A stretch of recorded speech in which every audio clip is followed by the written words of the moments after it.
Ave, cheia de graça, o Senhor é contigo. Bendita és tu entre as mulheres, e bendito é o fruto do teu ventre. De onde me vem a honra de vir a minha mãe do meu Senhor? E uma espada transpassará a tua alma. Dentre os nascidos de mulher, não há outro maior que João Batista. Porém, o menor no reino dos céus é maior do que ele. Bem, selecionei aqui algumas passagens, né, muito especiais e muito importantes dentro deste tesouro que é o Evangelho de São Lucas. É o Evangelho que nós iremos estudar no decorrer destas semanas, né? É um Evangelho consideravelmente longo, né? São mais de 20 capítulos aí para analisarmos, para investigarmos, né? E aqui está uma das características principais de São Lucas, né? Investigação. Nós veremos que São Lucas foi um evangelista de fato muito investigativo, que a sua intenção era imprimir detalhes no seu evangelho que seriam de extrema importância para aquele entendimento. Então, estes detalhes, além de importantes, são também nítidos, são objetivos, são diretos. São Lucas ele fez questão de colocá-los ali para que eles ficassem explícitos, para que eles ficassem realmente nítidos a todos aqueles que estudassem a história narrada por ele. Não é o meu evangelho preferido, né? Claro que todos os livros da Sagrada Escritura, especialmente os evangelhos, né, que narram a vida de nosso Senhor Jesus Cristo, possuem um valor fundamental, né? Todos estes livros aqui são verdadeiramente inspirados e nos comunicam a salvação, né? Mas os evangelhos, em especial, eles possuem uma importância maior, pode-se dizer assim, porque narram a vida de nosso Senhor Jesus Cristo. Então não são simples cartas, por exemplo, importantes de valor fundamental, inspiradas pelo Espírito Santo, como, por exemplo, as cartas de São Paulo, né? Que também comunicam a revelação, comunicam a boa nova, mas nos 4 evangelhos, propriamente, nós temos, de fato, a história de vida de nosso Senhor Jesus Cristo, como se deu a sua vida pública, como se deu a sua infância, que São Lucas ele narra também com uma riqueza de detalhes impressionante, e etc. Né? Mas o meu evangelho preferido é o de São João, porque é um evangelho extremamente teológico, né? E São João também era um evangelista muito detalhista, né? Só que, por vezes, os detalhes que São João colocava em seu evangelho, né, eram mais ocultos, eram um pouco mais misteriosos, né? Exige um pouco mais de esforço de sua parte para que você consiga captá-los, mas também são detalhes importantíssimos. Porém, chegará o momento de estudarmos também o Evangelho de São João. No caso de São Lucas, né, novamente, é um evangelho de um caráter investigativo, né, e ele faz questão que os detalhes colocados por ele, né, descritos por ele, sejam completamente visíveis, sejam completamente nítidos, né? Por mais que, é verdade, se nós fizermos uma leitura superficial, uma leitura apressada, por vezes nós não conseguimos enxergá-los, né? Enxergar essa preciosidade de detalhes que São Lucas deixou para nós. Então ele inicia aqui o seu evangelho com um pequeno prólogo, né? Admitindo de fato que ele é um evangelista investigativo, né? Que para escrever tudo aquilo que ele escreveu aqui, todos os detalhes, toda esta história narrada, ele foi diligente. Ele foi atrás de pessoas que foram primeiramente testemunhas oculares destes mesmos eventos narrados. E aí sim, ele pôde escrever o seu evangelho. Né? Ele inicia aqui no comecinho do primeiro capítulo. Muitos empreenderam compor uma história dos acontecimentos que se realizaram entre nós, como nulos transmitiram aqueles que foram desde o princípio testemunhas oculares e que se tornaram ministros da palavra. Também a mim me pareceu bem, depois de haver diligentemente investigado tudo desde o princípio, escrevê-los para ti segundo a ordem, excelentíssimo Teófilo. Então perceba, o próprio Lucas, ele admite que ele foi investigativo, ele foi atrás, né? Ele buscou saber de fato com as testemunhas oculares, com as pessoas que vivenciaram tudo aquilo, como que se deu, né? A ordem daqueles acontecimentos. E uma das particularidades assim que eu mais gosto, né, e que no início me chamou bastante atenção aqui no Evangelho de São Lucas, é que diferente dos outros 3 evangelhos, né, a saber Mateus, Marcos e João, Lucas inicia o seu falando não diretamente sobre nosso Senhor Jesus Cristo, né? Ou sobre Deus, ou sobre o Verbo, né? Os outros evangelhos, sim, eles iniciam de fato, né, falando a respeito de nosso Senhor Jesus Cristo, mas o evangelho de São Lucas, em específico, ele inicia falando sobre o anúncio do nascimento de São João Batista, né, o último dos profetas, né, aquele que o próprio Senhor declarou que dentre os nascidos de mulher não há nenhum maior do que ele, né? Então, São Lucas, ele por alguma razão, entenderemos melhor, ele inicia o seu evangelho falando sobre como se deu a gravidez da prima de Nossa Senhora, Santa Isabel, né, que era estéril, que já estava velha e que não podia mais engravidar, né? Portanto, Santa Isabel concebeu de forma milagrosa, né, pois havia um impedimento natural que a impedia de gerar filhos, né? E aí, logo em seguida, São Lucas ele vai narrar agora não mais o anúncio do nascimento de São João Batista, mas o anúncio do nascimento de nosso Senhor Jesus Cristo, de como que se daria, né? E eu acho muito interessante porque o esqueleto do texto, né, a forma como São Lucas ele distribuiu estes fatos, né, como ele narrou essa história, tanto a de Santa Isabel, né, ou seja, que ela conceberia de forma milagrosa e daria luz a São João Batista, como também o anúncio do anjo Gabriel a Maria, que ela conceberia do Espírito Santo e daria luz a Jesus Cristo, você consegue encontrar semelhanças, né, semelhanças aparentes, e que se nós levarmos em consideração o fato de que o próprio Lucas admitiu que ele foi um evangelista investigativo, veremos que foi completamente proposital. Porque quando nós pegamos essas semelhanças e comparamos uma com as outras, nós enxergamos mensagens diferentes em um caso e em outro, por mais que estes acontecimentos, né, a narração destes acontecimentos tenha se dado de forma muito semelhante. Então, por exemplo, aqui a partir do versículo 5, São Lucas ele vai narrar, né, que Zacarias, né, que era esposo de Santa Isabel, ele ainda não tinha filhos, né, porque Santa Isabel era estéril, e que quando ele entrou no templo sagrado, apareceu um anjo, né, o arcanjo Gabriel, aquele mesmo que depois aparece a Maria para anunciar que ela seria mãe do Salvador, né? E pegarei aqui a Bíblia na tradução da Ave Maria e lerei alguns trechos que eu julguei mais pertinentes para a aula, né? E a partir do versículo 8, né, vai nos detalhar muito bem este acontecimento. Ora, exercendo Zacarias diante de Deus as funções de sacerdote, na ordem da sua classe, coube-lhe por sorte, segundo o costume em uso entre os sacerdotes, entrar no santuário do Senhor e aí oferecer o perfume. Todo o povo estava de fora, à hora da oferenda do perfume. Apareceu-lhe então um anjo do Senhor, em pé, à direita do altar do perfume. Vendo, Zacarias ficou perturbado, e o temor assaltou-o. Percebam, São Lucas ele vai de forma completamente descritiva, né, distribuindo o acontecimento.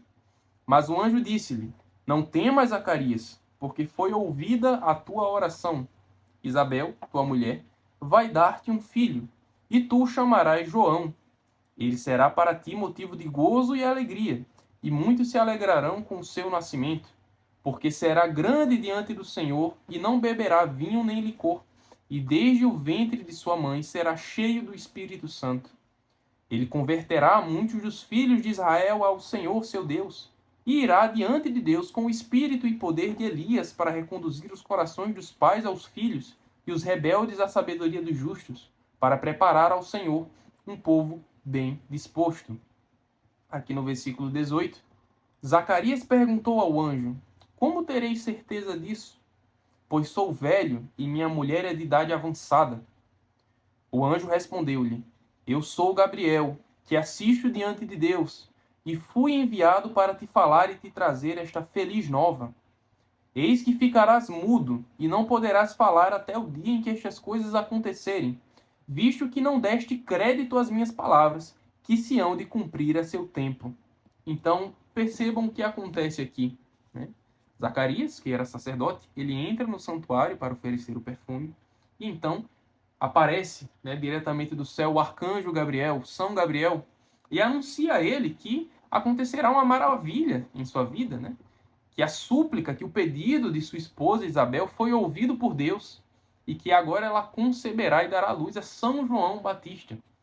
Porém, Zacarias, ele de imediato fica um pouco espantado, né? E São Lucas ele foi extremamente descritivo para dizer que de fato Zacarias se espantou e o anjo o acalmou, mas mesmo assim, né, também nos é narrado, Zacarias não dá tanto crédito para as palavras do anjo, né? Ele parece como que em um primeiro momento duvidar, né? Ou seja, dar mais crédito à impossibilidade natural, né, da esterilidade de Santa Isabel do que a onipotência divina, que pode fazer todas as coisas, inclusive fazer uma mulher já velha, estéril, conceber uma criança, né? O anjo ele diz, né? Eu sou Gabriel, que assisto diante de Deus, e fui enviado para te falar e te trazer esta feliz nova. Eis que ficarás mudo e não poderás falar até o dia em que estas coisas acontecerem, visto que não deste crédito às minhas palavras. Assim que Zacarias ele ouve o anúncio do anjo, ele diz, né? Como terei certeza disso? Ou seja, como é que eu posso saber que isso vai ser verdade mesmo? E aqui a gente já inicia uma breve comparação com o anúncio que o mesmo anjo Gabriel ele dá à Nossa Senhora. Eu preferi narrar desde o início, né, desta primeira preparação, né, do anúncio de São Gabriel a Zacarias, para que vocês percebam como que isso se deu de forma muito semelhante também com Maria, né, com Nossa Senhora. Entrando, o anjo disse-lhe: Ave cheia de graça, o Senhor é contigo. Perturbou-se ela com essas palavras e pôs-se a pensar no que significaria semelhante saudação. Percebam aqui a primeira semelhança, né? O anjo aparece a Nossa Senhora, né? Ela naturalmente se espanta, né? Tal como Zacarias se espantou também. E São Lucas ele fez questão de demonstrar esta semelhança, né? Aqui no versículo 12 nós havíamos acabado de ler, vendo o anjo, Zacarias ficou perturbado e o temor assaltou-o. Né? E aqui com Nossa Senhora a mesma coisa. Perturbou-se ela com essas palavras e pôs-se a pensar no que significaria semelhante saudação. Vale lembrar que já de imediato nós encontramos um detalhe importantíssimo, né? Que é o particípio perfeito, né, deste termo ketcharitomene, utilizado pelo anjo Gabriel ao encontrar Nossa Senhora, né, quando ele diz ave cheia de graça, né? No grego ketcharitomene, que quer dizer isso, é aquela que possui a plenitude da graça, né? Aquela que transborda de graça, né? Então, nós utilizamos deste versículo, né, para apoiar também o dogma da Imaculada Conceição, né? Antes mesmo de Cristo se encarnar no ventre de Nossa Senhora, ela já era ketcharitomene, né? Ela já possuía a plenitude da graça em sua alma, em razão, obviamente, da encarnação de Cristo, né? Para que o seu ventre materno fosse uma morada digna, santa, pura para Nosso Senhor. Mas, antes mesmo desta encarnação, a gente já vê que Deus havia preparado Nossa Senhora, né? Preparado desde o momento da sua concepção, né? Então, Nossa Senhora, ela já cresceu em graça, né? Ela já cresceu em estado de graça, né? E essa graça lhe acompanhou até o fim de sua vida, né? Mas voltando aqui para o contexto de Zacarias e de Maria, né, nós enxergamos aqui a primeira semelhança, né? Os dois se espantam. E, obviamente, o anjo Gabriel acalma Maria, tal como acalmou a Zacarias.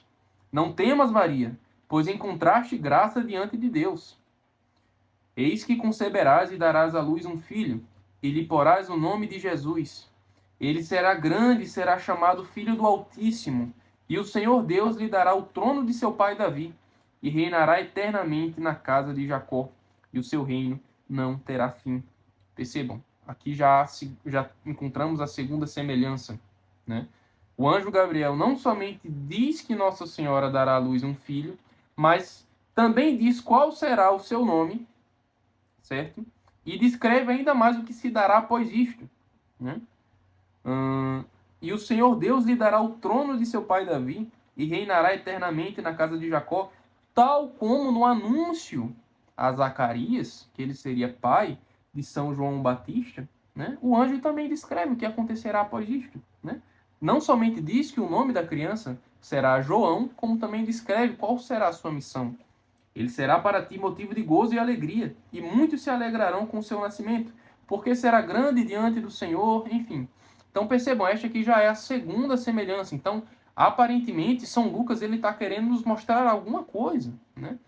Ele basicamente está dizendo, vejam só a semelhança entre um acontecimento e o outro. Mas tudo bem, certo, e o restante, né? E o que essas semelhanças querem dizer, né? Continuemos. Maria perguntou ao anjo, versículo 34, como se fará isso, pois não conheço o homem?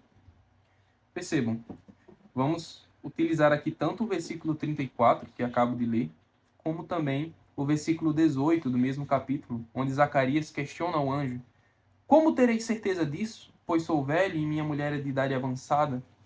Aparentemente, Zacarias e Nossa Senhora apresentam um obstáculo àquilo que o anjo estava anunciando, né?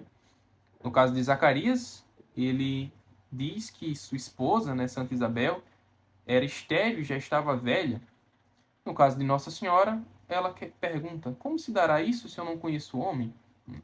Muito provavelmente, isso aqui é uma evidência fortíssima de que Nossa Senhora já havia feito os seus votos de castidade, né, de virgindade perpétua a Deus. Por isso ela pergunta, como se dará isso se eu não conheço o homem? Né? E conhecer aqui no sentido, obviamente, de coabitar mesmo, né? Não é que ela não conhecia homem nenhum, mas tanto é que aqui no versículo 26, né, São Lucas vai dizer que ela estava prometida em casamento a São José. Então ela conhecia homem, sim, né? Ela sabia que ela ia se casar, né? E a finalidade, obviamente, principal de um matrimônio é justamente a criação dos filhos, né? A abertura à vida. Mas Nossa Senhora, ela diz, mas eu não conheço o homem. Né? Mesmo estando prometida em casamento, ela diz que não conhece o homem. Então isso daqui é uma evidência fortíssima de que, de fato, ela já havia realizado votos de virgindade perpétua, né, a Deus para viver em castidade durante toda a sua vida, mesmo casada com São José. E é este tipo de matrimônio, esta categoria de matrimônio, que nós chamamos na igreja de matrimônio josefino, certo? Mas é um assunto para os próximos capítulos, né? Mas percebam que, no caso de Zacarias, Zacarias ele já recebe o anúncio do anjo colocando um obstáculo no sentido de que ele parecia duvidar daquilo que estava sendo anunciado, né? Ele pergunta, como terei certeza disso? Né? Ou seja, como eu sei que isso daí é verdade? Como é que eu sei que isso realmente vai acontecer? Né? Como eu sei que isso realmente vai acontecer? Enquanto que Nossa Senhora não, ela pergunta genuinamente, né? Inocentemente. Ela, primeiramente, ela aceita o que o anjo diz, e depois ela, confusa, pergunta como que isso ocorrerá, né? Não é que ela duvida e questiona o anjo, né? Tá, mas como eu posso ter certeza disso? Mas ela pergunta como isso será feito. Ou seja, ela já aceita que acontecerá e quer saber como que vai ocorrer. Por isso que o anjo Gabriel, com Zacarias, o anjo como que lhe impõe um castigo, né? Tu ficarás mudo. Né? Não para sempre, né? Mas temporariamente. E com Nossa Senhora não. Né? Com Nossa Senhora ele continua. Aqui a mensagem. O Espírito Santo descerá sobre ti, e a força do Altíssimo te envolverá com a sua sombra. Por isso, o ente santo que nascer de ti será chamado Filho de Deus. Também Isabel, tua parenta, até ela concebeu um filho na sua velhice, e já está no 6º mês aquela que é tida por estéril. Aqui mais um detalhe importantíssimo, né? São Lucas, ele descreve que a diferença, né, de idade entre São João Batista e Nosso Senhor Jesus Cristo é de 6 meses. Por isso que na igreja, no nosso calendário litúrgico, nós comemoramos, antes do Natal, né, 6 meses antes do Natal, o nascimento justamente de São João Batista, né, que prepara, né, o caminho para o nascimento do Cristo. né, que comemoramos em dezembro, no final do ano. Então, mais um detalhe riquíssimo. E por fim, né, São Lucas termina de narrar essa história momentaneamente, né, este anúncio, com as palavras de Nossa Senhora. Então disse Maria: Eis aqui a serva do Senhor, faça-se em mim segundo a tua palavra. E o anjo afastou-se dela. Então percebam a humildade e a simplicidade de Nossa Senhora, né, a todo instante. É por isso que São Lucas ele traça as semelhanças entre um acontecimento e o outro, porque aquele mesmo anúncio feito pelo mesmo anjo Gabriel foi recebido de formas diferentes. E também visavam uma missão, né, ainda superior, né, de Nossa Senhora como mãe de Jesus Cristo e de Zacarias como pai de São João Batista, né? Então Nossa Senhora ela ia conceber o Deus vivo, né? Ia conceber Jesus Cristo, o Filho do Altíssimo, né? Enquanto que Zacarias iria receber aquele que seria o maior dentre os nascidos de mulher, São João Batista. Mas obviamente que a missão de São João Batista é infinitamente menor do que a missão de Nosso Senhor Jesus Cristo e do que a missão da própria Maria, que concebeu o Verbo encarnado em seu ventre. Correto? Então, e claro, né, por mais que os acontecimentos tenham sido semelhantes, a recepção foi completamente distinta, né? Nossa Senhora mostrou que já desde jovem, desde cedo, desde muito cedo, ela era temente a Deus, completamente temente a Deus, e mesmo um anjo aparecendo à sua frente, e mesmo ela tendo feito promessas de virgindade perpétua, ela não duvidou daquilo que o anjo veio anunciar, ela não duvidou dos desígnios de Deus para ela, e ela aceitou prontamente. Eis aqui a serva do Senhor, faça-se em mim segundo a tua palavra. Maria foi a primeira criatura a receber a boa nova, que viria naquele instante o Cristo, que daria a sua vida por todos nós, que nos salvaria, que iria redimir o nosso sangue do pecado. E esta preciosidade de detalhes nós só encontramos aqui no Evangelho de São Lucas, né? Mas nenhum outro evangelista narrou, né, este anúncio, né? Pelo menos não de forma tão detalhada como São Lucas, né? Encontramos coisas semelhantes no Evangelho de São Mateus. Ele não narra como foi esse anúncio, mas ele diz que de fato esse anúncio foi feito, né? São Lucas ele narra mais, na verdade, o contato que São Gabriel teve com São José, não com Nossa Senhora.